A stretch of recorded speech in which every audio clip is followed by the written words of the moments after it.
पहले आप पहचानो रे साधु, पहले आप पहचानो, बिना पचिने पार ब्रह्म को कौन कहे मैं जान्यो। पीछे ढूंढो घर अपनो, तब कौन ठौर ठहरानो। जब लग घर पावत नहीं अपनो, तोलो भटकत फिरत भर मानो। तोलो भटकत फिरत भर मानो। पहले आप पहचानो रे साधु, पहले आप पहचानो। बोलो श्री प्राणनाथ प्यारे की। भक्तों के ऊपर उस प्रश्न को रखा था और हमने कहा कि अब ये एक बार प्रश्न को सुने और इसके ऊपर फिर चर्चा की जाएगी। तो आइए आज इसी प्रश्न को उठाते हैं कि प्राणनाथ जी कहते हैं वेद उपनिषद शास्त्र का सबका सार जो है श्रीमद् भागवत कृष्ण लीला, और कृष्ण लीला में भी एक द्वारिकाधीश की लीला है और एक मथुरा की लीला है और ब्रज लीला है और रासलीला है। तो एकदम सार सार पकड़ते समय भक्ति परंपरा का आचार्यों ने वेद में जो ब्रह्म को रस रूप कहा गया है वो रस रूप जो है परमात्मा श्री कृष्ण के लीला में ब्रज लीला और रास लीला को उन्होंने संकेत बताया कि वो रस रूप ही परमात्मा श्री कृष्ण का रसरास है। आत्मा और परमात्मा का चैतन्य संबंध जो है वही परमात्मा का रस है और वही अखंड आत्मा का रस है।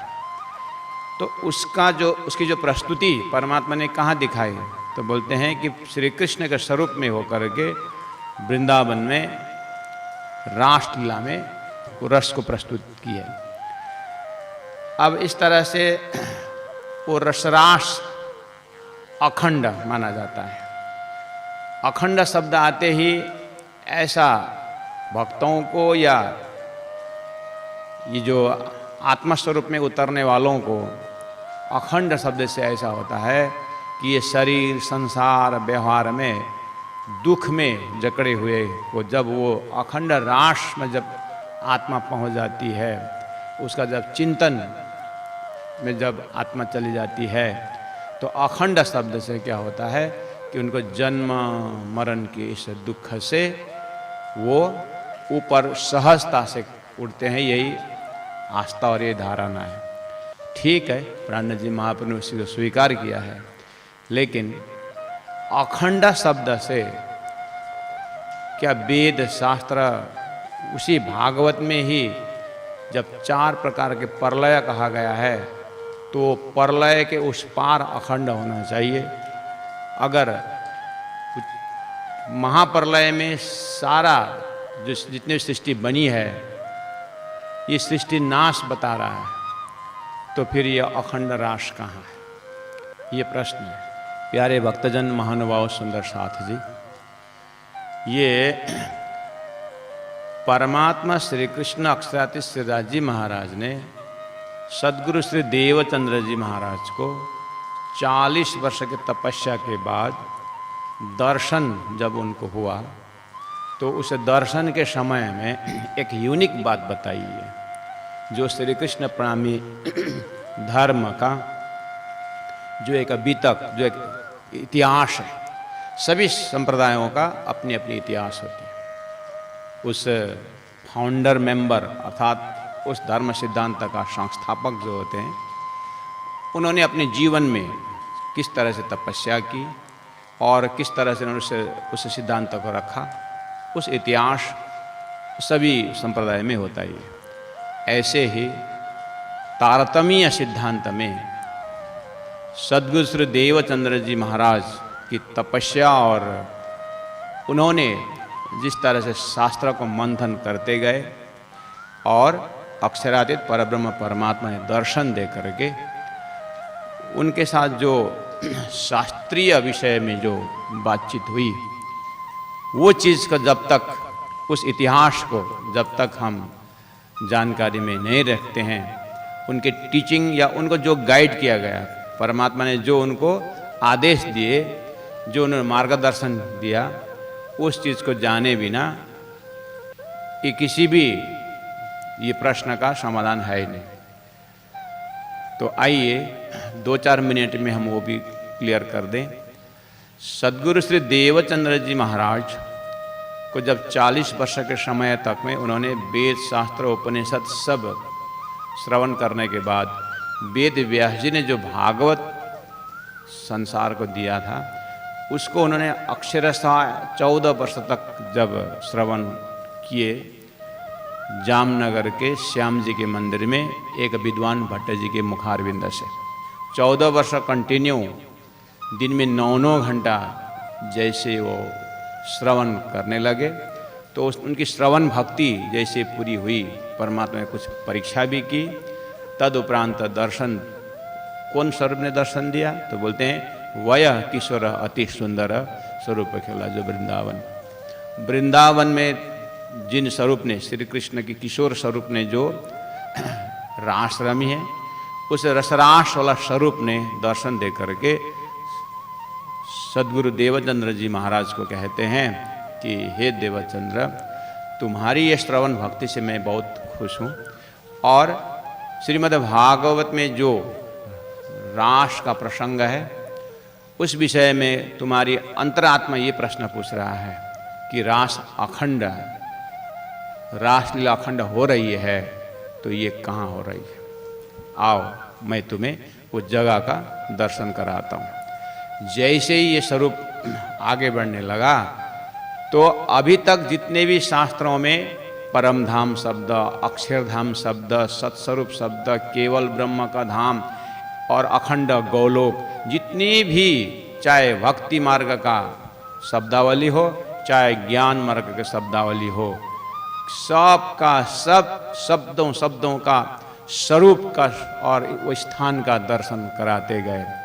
और आप हम सब जानते हैं कि 40 वर्ष तक शास्त्र अध्ययन मनन करने वाले व्यक्तित्व से कोई संसार का शब्द तो छुपेगा नहीं। गीता का क्षर पुरुष और अक्षर पुरुष और उत्तम पुरुष जो शब्द गीता में था, देवचंद्र जी महाराज को एक एक स्थान भी दर्शन होने लगा। तो वहाँ उनको बताया गया परब्रह्म परमात्मा जिन्होंने सृष्टि रचाई, जिनके माध्यम से ये संसार भवसागर जो प्रकट हुआ, ये सारा सिस्टम को उन्होंने बता दिया। तब देवचंद्र जी महाराज को पता चला, अच्छा ये संसार बनने का ये कारण है। तो आइए सुंदर साथ जी, बहुत कम समय में ये जो तारतम्य कॉन्सेप्ट परब्रह्म परमात्मा सद्गुरु को दिया, सद्गुरु ने अपने ज़माने में ये वही शब्दों को उन्होंने आगे बढ़ाया। तो सद्गुरु ने कहा, मेरा धर्म, मेरे अपनी करनी, मेरा जो करनी है वो मैंने शास्त्र श्रवण में उन्हीं परमात्मा को, वचन को मैंने अक्षर श्रवण किया। लेकिन जहाँ पर मुझे शंका हुई, उस शंका के समाधान के लिए मुझे कहीं ने उसका उत्तर मिल रहा था, लेकिन बाद में मुझे दर्शन दे करके मुझे निशंक बनाया और मेरे अंदर वही स्वरूप विराजमान हो करके उन्होंने शास्त्रों की जो बहुत अंदर की जो कड़ी है, परमात्मा का स्वरूप का निरूपण, परमात्मा की लीला में लीला भेद जो है, और बिंब प्रतिबिंब की बातें, और जगत ईश्वर और परब्रह्म की बातें, चाहे उपनिषद का मंत्र का अप्रोच हो, चाहे भक्ति मार्ग का साहित्य हो, सब का सब देवचंद्र जी महाराज कहते हैं ये सब उन्होंने ही बताया, और जो बताया वो मैं आपको बता रहा हूँ। इस तरह से बिल्कुल साफ हृदय से उन्होंने अपनी बात रखी, वही बात आपको यहाँ पर बताने जा रहा हूँ।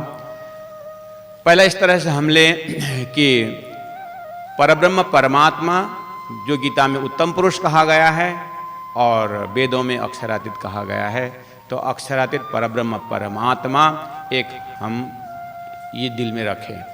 उसके बाद ये परब्रह्म परमात्मा को गुण से अगर हम पकड़ें तो सच्चिदानंद स्वरूप है, और सच्चिदानंद स्वरूप पुरुषोत्तम परमात्मा श्री कृष्ण उत्तम पुरुष हो गए। गीता कहती है कि अक्षर पुरुष से ऊपर उत्तम पुरुष है, तो उसी उत्तम पुरुष को वेदों ने अक्षरातीत कहा। अर्थात अक्षर से परे। तो अब दो शब्द आ गया, एक अक्षरातीत ब्रह्म, दूसरा अक्षर ब्रह्म। दोनों में क्या संबंध है? इस तरह से उदाहरण लें, अगर अक्षरातीत ब्रह्म सागर हैं तो अक्षर ब्रह्म एक बूंद की तरह, क्वालिटी वाइज और क्वांटिटी वाइज। क्वालिटी वाइज अगर देखें तो पानी में भी H2O फार्मूला है और सागर में भी वही है। लेकिन अगर क्वालिटी छोड़कर अगर क्वांटिटी के हिसाब से लें तो बूंद ही है, और गुण में H2O फार्मूला वही है। लेकिन अगर जहाज चलाना हो तो बूंद में जहाज नहीं चलता है, सागर ही चाहिए। यानी शक्ति में फर्क है। इसीलिए अक्षर ब्रह्म ब्रह्म है और अक्षरातीत पूर्ण ब्रह्म है। गीता का जो अर्थ, जिन्होंने गीता जो प्रेरक शक्ति बन करके वेदव्यास जी के मुखारबिंद से जिस शक्ति ने वेद गीता रखी, तो वही शक्ति आज उसका क्लियर कर रहा है, देवचंद्र जी महाराज को बता रहा है कि उत्तम पुरुष और अक्षर पुरुष में ये भिन्नता है।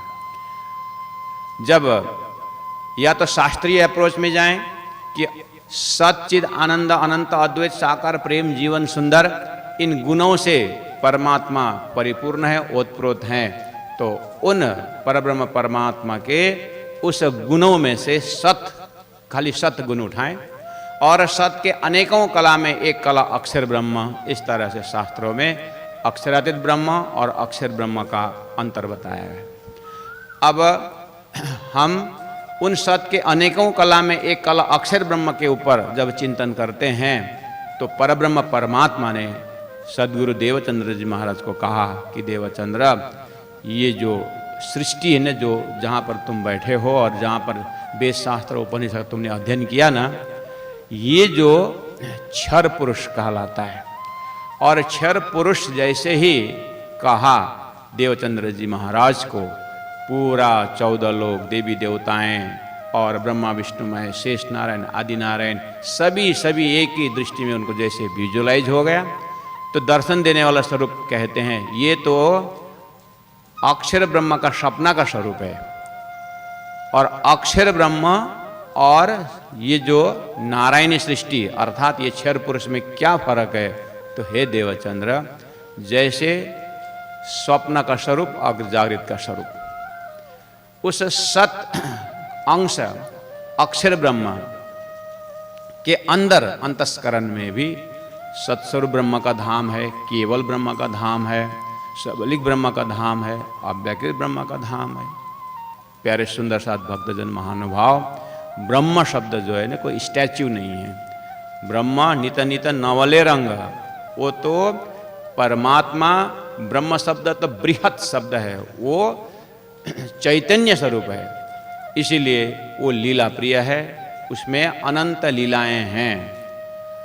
तो अक्षर ब्रह्म के अंदर जैसे हमारे अंदर अहम चित्त बुद्धि मन हम जो बोलते हैं अंतस्करण की बातें, ऐसे अक्षर ब्रह्म के अंदर भी अहम चित्त बुद्धि मन है। उनका मन को अव्यकृत ब्रह्म कहा जाता है। तो अक्षर ब्रह्म द्वारा जब सृष्टि बनने की जब बात आती है तो उस दर्शन देने वाला स्वरूप ने तुरंत बता दिया कि आपने जो वेदों में पढ़ा ना कि उन्मेष निमेष अभ्यम ब्रह्मांड प्रलयोदयो, आपने पढ़े ना, देखे ना वेदों में। देवचंद्र जी महाराज ध्यान अवस्था में कहे हाँ हमने देखा पढ़ा है। बस ये उन्मेष आँख के पल में ऐसा ब्रह्मांड बनाने मिटाने की किसकी बात है? ये वही अक्षर ब्रह्म की बात है। इसमें उत्तम पुरुष, अक्षरातीत उत्तम पुरुष जो स्वरूप है, उससे इसका कुछ लेना देना नहीं है। ये सृष्टि जब बात आती है तो हे देवचंद्र, ये अक्षर ब्रह्म द्वारा सृष्टि बनाई जाती है या उनके जागृत के कल्पना में अपने हिसाब से होता है। तो अब ये सृष्टि बनने का आज जहाँ पर वेद शास्त्र उपनिषद जो भी धर्मशास्त्र ब्रह्म के खोज में जा रहा है, ये कौन सी जगह में है? देवचंद्र जी महाराज को कहा गया कि आओ मैं तुम्हें इसका मुख्य कारण बताता हूँ। तो जैसे जैसे शब्द बोलते गए, शास्त्र में जो पहले से ही कुछ कुछ अध्ययन में मिलता था, तो आज देवचंद्र जी महाराज को पूरा विजुअलाइज हो रहा है। जैसे हमारे पूर्वज जो थे हमारे बाप दादा, उनके ज़माने में रेडियो नहीं था, और उनके ज़माने में रेडियो आया तो ऑडियो तो आ गया, और साइंस का और विस्तार होता गया तो हमारे ज़माने में वीडियो भी आया। यानी टीवी में आज हम आवाज़ भी सुनते हैं और आँख से नक्शा भी देखते हैं। ऐसे ही धर्म के विस्तार में शुरुआत में परमात्मा ने शास्त्र तो दिया और वहाँ पर शब्द भी रखे, और शब्द में ब्रह्म का गुण बताते गए और धाम भी बताते गए। चिदादित्यम किशोरांगम परे धामनि विराजितम। इस तरह से बहुत सारे परमात्मा के धाम होने में, यद गत्वा न निवर्तन्ते तद धाम परमम, ऐसे धाम होने में शब्दों में बहुत है। आज देवचंद्र जी महाराज को ऐसा महसूस हो रहा है, अरे मैं एक शब्द द्वारा अपने हृदय में एकदम ब्रह्माकार वृत्ति बनाता था, आज उस शब्द का स्वरूप का दर्शन हो गया।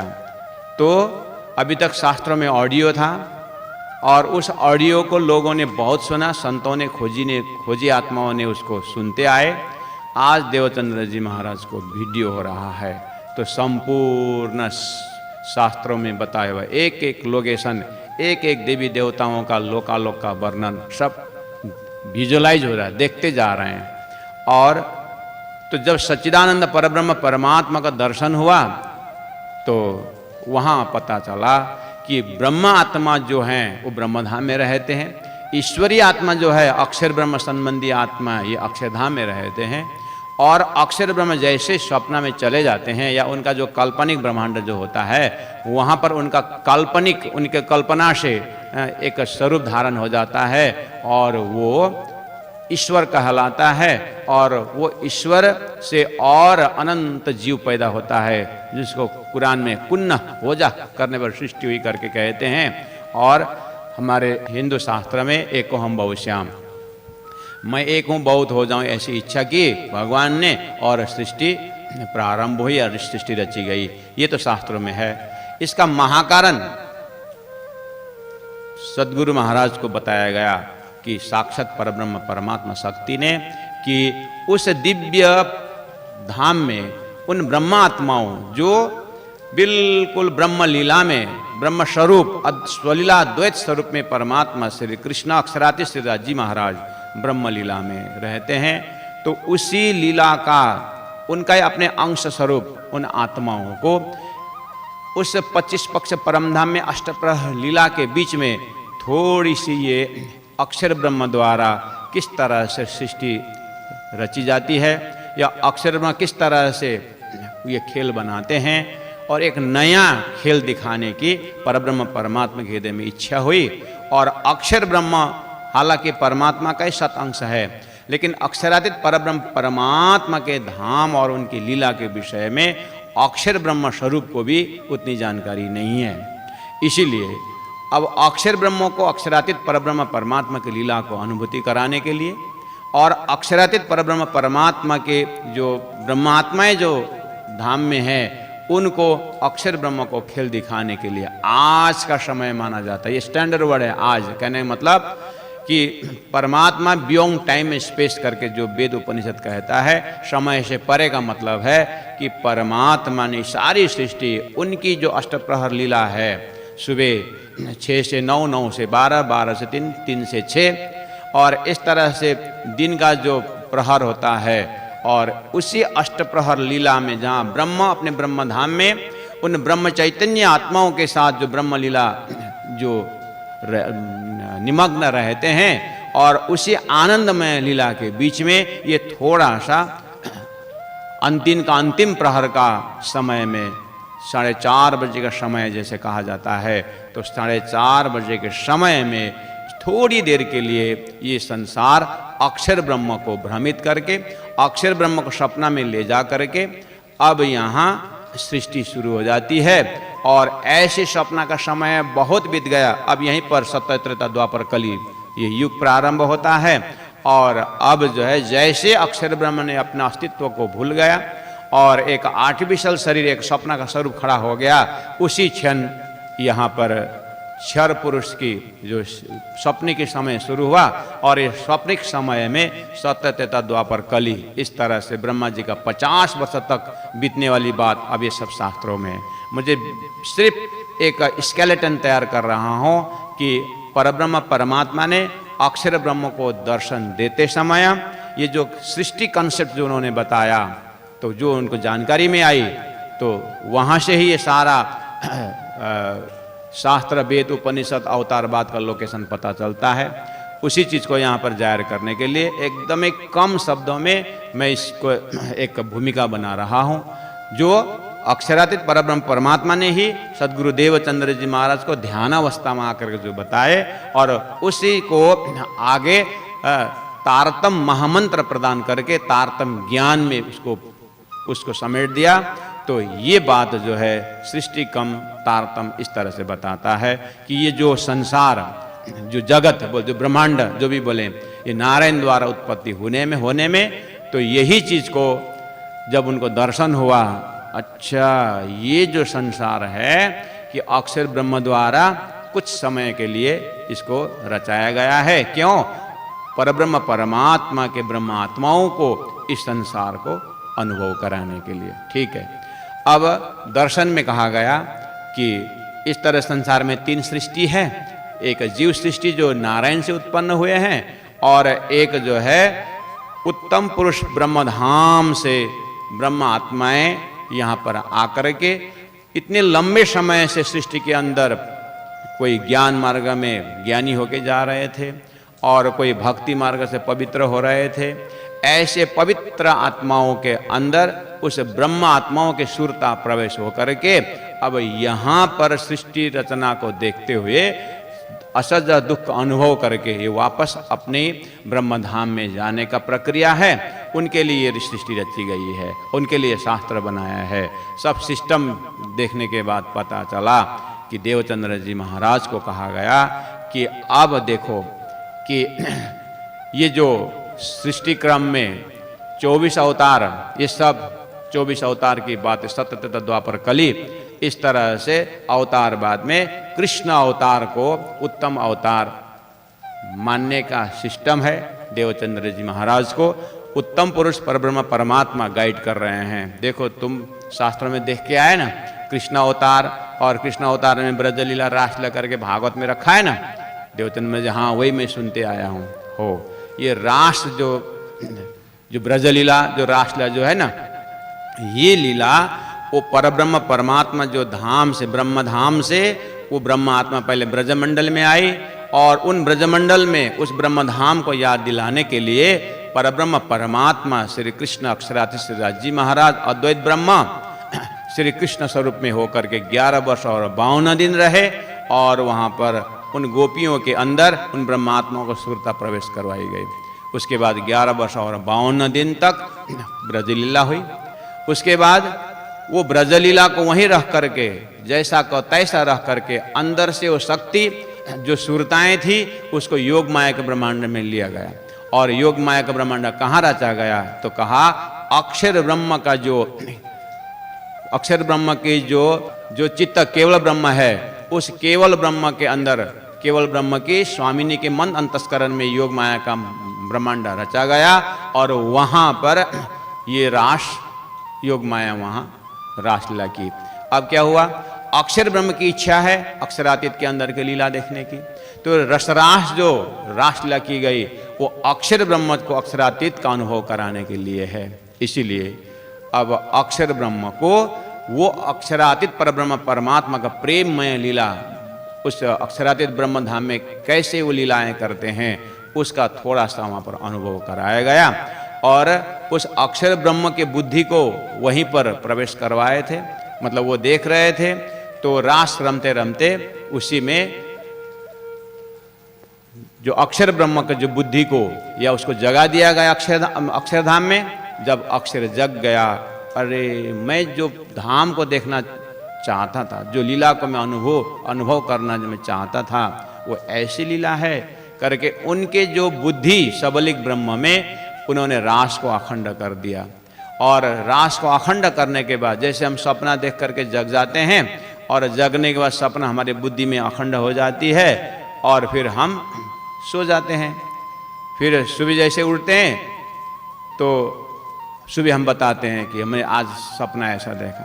तो सपना कहाँ गए थे? बीच में हम जग गए थे, जगने के बाद अरे हमने ऐसा सपना देखा, फिर हम सो गए, उसके बाद बहुत गहरी नींद में हम चले गए, तो फिर वो अखंड फिर हम सुबह कैसे बता पाए? क्योंकि हमने बीच में उसको बुद्धि में अखंड किया होता है। इसी तरह रास जो है आनंदमय लीला अक्षर ब्रह्म के लिए परब्रह्म परमात्मा ने अपने ब्रह्मात्माओं के साथ जो लीला की थी वो अक्षर ब्रह्म ने अपने बुद्धि सबलिक ब्रह्म में उन्होंने अखंड किया। बस अब वो अखंड हुआ तो उनके दिल में अखंड है। लेकिन जैसे ही वो रसरास अखंड हुआ अक्षर के हृदय में, अक्षर के ही मन अंतस्करण एरिया में यानी अव्यक्त ब्रह्म के धाम में अनंत वै वेदाहा, वहाँ बहुत वेद यानी ज्ञान का ऋचाएं, ज्ञान का मंत्र वहाँ पर है। तो उन चैतन्यमय मंत्रों ने जैसे वो प्रेम लीला देखे, तो वेद तो ज्ञान है और ज्ञान तो प्रेम में परिवर्तन होना ही है, तो वो ज्ञान स्वरूप ऋचाओं ने वो प्रेम को पीने की इच्छा की। तो ब्रह्म ने आदेश दिया कि मैं आप लोगों को ये ब्रह्म लीला का अनुभव जरूर कराऊंगा, लेकिन अभी नहीं। इतना बोल के रख दिए।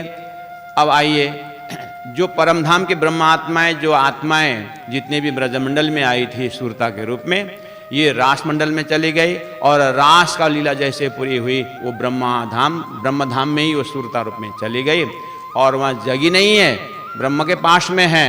लेकिन जैसे ही इधर में रास खत्म हुआ और जो जिस नारायण सृष्टि जिस गोकुल में जितनी भी आत्माएं थी वो आत्माओं को फिर जो है पूरा जैसा का तैसा वो ब्रह्मांड, जो हम अभी के भाषा में बोले कि हैंग हो जाना बोलते हैं, स्टैचू बन जाना, ऐसे ही था। तो अब उसको फिर चलायमान करते हैं।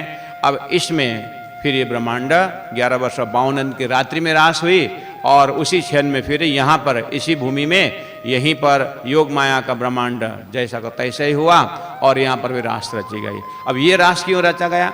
तो आपको पता है, अभी अभी हमने बताया कि जो वेद ऋचाएं जो आत्माएं उस रास को अनुभव करना चाहती थी, तो अक्षर शक्ति को रख करके वहाँ पर अक्षर ब्रह्म को, बिल्कुल अक्षर ब्रह्म की ही मन अंतस्करण की वृत्तियाँ ये वेद ऋचाएं हैं, तो ये संबंधी लीला है, तो उनको यहाँ पर अनुभव कराया गया। अब हुआ क्या? तो जैसे ही ये रास भी पूरा हुआ, 11 वर्ष 52 दिन की रात्रि में सब हो रहा है, तो जैसे ही ये भी पूरा हो गया तो 11 वर्ष 52 दिन के सुबह 53 दिन हुआ और कृष्ण लीला जैसे के तैसे वही गोपी और वही श्री कृष्ण है। लेकिन फर्क क्या हुआ कि जो ब्रह्मात्माएं थी ब्रज लीला अनुभव करने वाली, वो तो उनकी सूरता तो परमधाम वापस जा चुका है, लेकिन उसी शरीर में वो वेद ऋचाओं को रख करके, यानी वेद ऋचा उसी शरीर में प्रवेश करवा दिया। तो अब 53 दिन सुबह का जो सखियां हैं वो वेद ऋचा सखियां हैं, ब्रह्मात्माएं नहीं है, वो वेद ऋचाएं सखियां हैं। और श्री कृष्ण जो प्रकट हो गए वहीं पर दूसरे दिन का 11 वर्ष 52 दिन वाली जो 53 दिन श्री कृष्ण है, उनके अंदर अक्षरातीत श्री कृष्ण का जो जोश रहा करके अक्षरातीत ब्रह्मात्माओं का अनुभव करवाया था, लेकिन अभी यहाँ पर अक्षर शक्ति रही है। अब इस तरह से 11 वर्ष 52 दिन जैसे हुआ और 53 दिन से फिर लीला शुरू हुई यहाँ पर, लेकिन शक्ति में भेद हुआ। अब ये सब जो है श्री कृष्ण परमात्मा की त्रिधा भेद, कृष्ण कृष्ण सब को ही कहे पर भेद न जाने कोय, नाम एक विध है से पर लीला तीन विध होय। एक भेद वैकुंठ का, दूजा है गौलोक, तीसरा धाम अखंड का, कहत पुराना विवेक। हालांकि ये शास्त्रों में है, लेकिन इतने आराम से पकड़ नहीं सकते हैं। तो देवचंद्र जी महाराज को जिन्होंने अपनी लीला शास्त्र में रखा था, वही अक्षरातीत स्वरूप में दर्शन दे करके ये सारी बात बताई। लोग कहते हैं कि ये तारतम कुछ बोलते हैं, श्री कृष्ण को 3 भाग करते हैं, ऐसे 3 कृष्ण बनाते हैं। इस तरह से कभी मंद बुद्धि वाले यहाँ पर आरोप भी लगाते हैं, लेकिन ये 3 कृष्ण नहीं बनाए हैं, एक ही कृष्ण लीला है, उसमें 3 शक्ति है। वहाँ पर वैकुंठ शक्ति आकर के लीला की है और गोलोक की शक्ति आकर के लीला की है अक्षर कृष्ण से, और अक्षरातीत श्री कृष्ण भी उसी स्वरूप के अंदर है। ये भेद है, और ये जाने बिना कृष्ण लीला को तत्वतः कोई जान नहीं सकता है, और ये जानकारी तारतम्य ज्ञान में है। तो तारतम्य ज्ञान जब श्री कृष्ण प्रकट होते हैं तभी से बताना। सो चतुर्भुजी जो आए वो विष्णु भगवान जो हर युग में आते थे, हर समय में आते हैं, तो वही चतुर्भुजी कि जब धर्म का विनाश होता है, अधर्म का जब विकास होता है, उस समय में मेंटेन करने के लिए आने वाली बात हर कोई जानते हैं, वो चतुर्भुजी विष्णु कृष्ण है। और जैसे उनको गोकुल नंद बाबा के घर लिया जाता है, वहाँ पर द्विभुज हाथ जो जाते वो गोलोकी कृष्ण है, जो गोलोक धाम से हमारे ये कंस को उद्धार करने के लिए इनकी बात है। तो फिर जा कर के जब अक्षरातीत परब्रह्म परमात्मा के जोश है, वो नंद बाबा के घर में 11 वर्ष 52 लीला होती है और उन ब्रह्मात्मा का लीला करती है। ये मोटा मोटी हिसाब से इन शब्दों को जब हम कम से कम बार बार इसको मंथन करते हैं तो दिमाग में रहेगा। अब यहाँ पर श्री कृष्ण के त्रिधा लीला जब समझ में आएगा तो प्राणनाथ जी वहाँ खड़े होकर के प्रश्न पूछ रहे हैं कि वृंदावन रासलीला रातड़ी, वृंदावन में तो रासमी गई और खेले पीयू गोपी जन, तो उद्धव संदेश किन पर लिया। उद्धव जो संदेश लेके जा रहे हैं वो बहुत पीछे की बात है। उद्धव को जब भेजा गया उस समय में वहाँ वृंदावन में बेत्रिचाएँ सखियाँ हैं, और भेजने वाले जो श्री कृष्ण है वो द्वारिकाधीश श्री कृष्ण है, अर्थात वो विष्णु कृष्ण है। और जो संदेश लेके जो उद्धव जो जा रहे हैं जिनके पास, वो जो गोपियां हैं, नाम गोपियां जरूर हैं, लेकिन 11 वर्ष 52 दिन तक लीला करने वाली वो गोपियां नहीं है। मतलब उसके अंदर जो ब्रह्म आत्मा की जो सूरता वो नहीं है, वो वेद ऋचाएँ हैं। तो इसीलिए ये जब त्रिधा भेद क्लियर हो जाता है तो इसका बराबर हिसाब किताब बैठ जाता है। फिर उन्होंने कहा इतरात अखंड टली न टले। जब रास अखंड बोलते हैं तो वो तो प्रलय में जाने की बात शास्त्र में लिखा है, और यहाँ जो अखंड शब्द है अभी हमने बताया, अक्षरातीत का प्रेममया लीला अनुभव कराने के लिए अक्षर ब्रह्म को दिखाया गया। यानी अक्षर ब्रह्म ने जो अपने बुद्धि अंतस्करण अर्थात सबलिक ब्रह्म में जो अखंड किया है वो रास अखंड है। बहुत बहुत धन्यवाद, प्रणाम। बोले चाले पर कोई न पहचाने, परखत नहीं परखानो, मामत कहे माहे पार खोजोगे, तब जाए आपो लखानो, तब जाए आपो लखानो। बोलो श्री प्राणनाथ प्यारे की जय, सतगुरु महाराज की जय, तीनों पुरी धाम की जय, गुरु जी 108 मंगलदास महाराज की जय, प्रणाम।